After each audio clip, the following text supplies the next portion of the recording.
नागपूर पाठोपाठ नाशिकमध्ये सुद्धा उमेदवाराला घरात कोंडण्यात आलं। अर्ज मागे घेऊ नये म्हणून बंडखोर उमेदवाराला घरात कोंडण्यात आलेले आहे। उमेदवार ज्ञानेश्वर काकड यांच्याकडूनही माघार घेण्यास नकार देण्यात आला। कार्यकर्त्यांनी घरात साखळी कुलूप लावून त्यांना बंद केलेला आहे। निष्ठावंत कार्यकर्त्यांना डावलल्याचा आरोप केला। भाजपच्या विरोधात नाशिक शहरात सर्वच प्रभागात बंडखोरी झालेली आहे। बंडखोरांमुळे भाजपला मोठा फटका बसण्याची शक्यता आहे।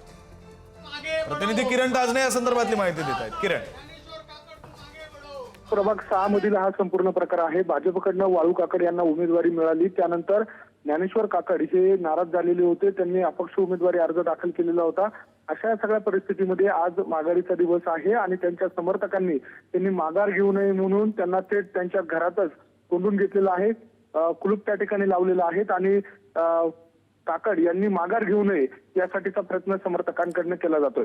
विक्रांत, धन्यवाद किरण दिलेल्या या सगळ्या माहितीसाठी।